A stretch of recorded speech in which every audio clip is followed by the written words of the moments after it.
Hello, third graders. It is Mr. White, and we are ready to start or really continue lesson 1.6. It was about elapsed time, which is the amount of time it is from one event to another event. And yesterday we said that, we might not get everything exactly how we want it the first time. This is a harder problem, and it's important to work on hard things. Okay, it's important to do hard work, especially in math, because this is where we really get to grow our brains. There's been a lot of research done on this, and as people work on hard things, they're actually able to build and strengthen their brain.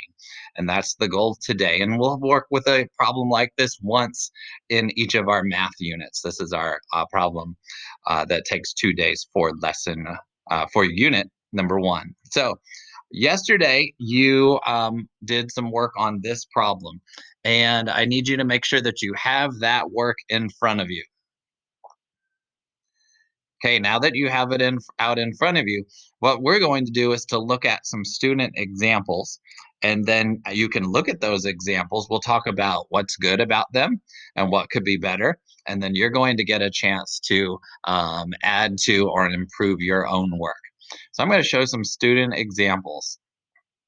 Now, yours might not be from 8:45 to 11:30, right? Your times might be different in your house, but the process will be the same. So if we look at this problem, we see that this student started at 8:45 and she decided to make a jump of 2 hours to 10:45, right? Now, could she have done 1 hour and then another hour? Yes, but I do like how uh and that would have been fine. I like how she made this really big, right? Because it was a 2 hour jump. So 2 hours to 10:45.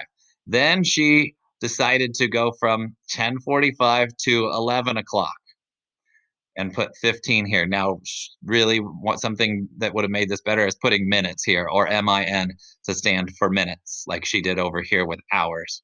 That gets her to 11 o'clock. And then she goes another jump. She was trying to get to 11:30. And she did, right? 30 more minutes there. Then to find her answer, she put 2 hours, 2 whole hours, and 45 minutes. So this diagram looks really, really great.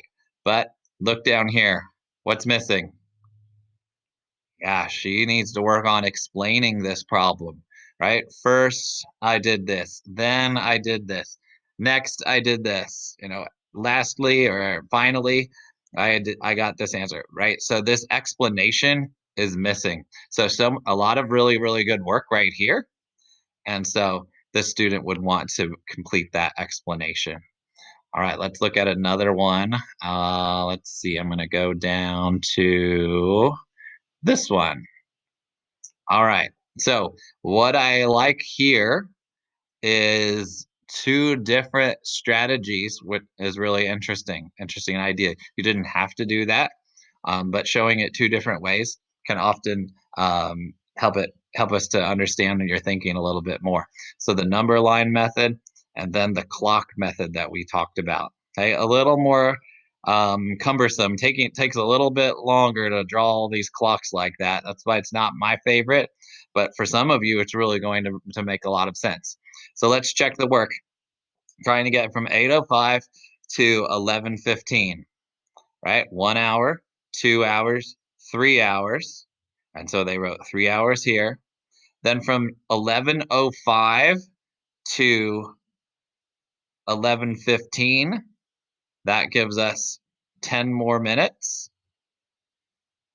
And then I'm thinking that this was supposed to be another 5-minute jump, maybe to 11:20, but that's missing here. The ending time is missing, so this could be better by having the ending time, because the student added 10 plus 5 for 15.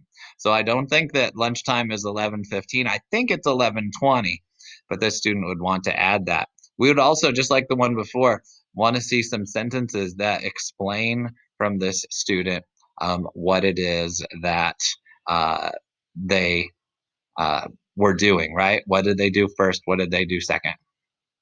All right, let's come down here and take a look at this one. And I would like for you to look carefully at this and tell me one thing that you think is done well, and I'll scroll down so you can see the whole thing. One thing that could be better. So take a moment and you're going to type two sentences or write two sentences. Most of you typing. What do you like here? What's good? And what could be better? All right, so let's take a look here. So we have 8:05 to 8:10. So that is a 5-minute jump, but if you can look, they have the amount of time right on this jump, but this jump needs to be moved over here. And then this hour, I'm not really sure where that's from. So I would take this out. Then if we go up to 8:10, going to 9 o'clock is going to be a 50-minute jump. So if they wanted to go up an hour, it would actually go up to 9:10. And then to 9 or to 10:10, and then to 11:10. So the jumps here don't match the times. Okay, so that's something that this student should work on. Now, this answer is correct, right? To go from 8:05 to 11:20 is 3 hours and 15 minutes. Something you probably mentioned also, trying to make this better, explanation, right? Sentences here, right? Three or four of them that explain what it is that they're supposed to do. So, what are you supposed to do on your paper? Let's talk about that. Here's your paper, and like we said, some of you printed this out yesterday and wrote on the printed out copy. Some of you looked at it on the screen and wrote on a separate sheet of paper, and both were fine. And that's what you turned in yesterday. What I want you to do is I want you to get something that writes in a color. So you can ask mom or find a red pen or a blue crayon or a green colored pencil. And I want you to look at what you did yesterday. And I want you to find something to add to your work to make your work even better. Maybe you want to explain a little bit more about what you did. Maybe you want to make your work just a little bit neater or make sure that everything is labeled with minutes and hours. So you're going to use a color to write on your paper from yesterday. Because when you turn this in, when you take your video and show your work, that's what I'm going to look for today is what was written in color. Because that way I can see what was done yesterday and what was done today. Now, this is very rare, but if for some reason you think that you have everything exactly perfect on your entire problem, then down at the bottom or on the back, I want you to write me some sentences or sentence or two about why you think yours is absolutely perfect. But like I said, that's very rare, and we're not going for perfect. So I'm gonna guess that there's something that could be better, more explained better, or labeled better, or drawn better. Today's really about revising and improving our work. That's something that's so important.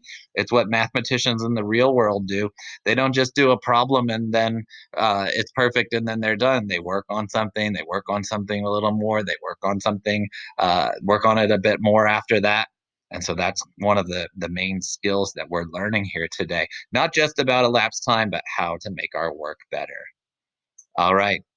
That's all for today. This is part two of lesson 1.6. And our goal here is about elapsed time. As also, our goal, of course, is about revising our work and making it better. If you need any help, be sure to reach out to Mr. White. And good luck.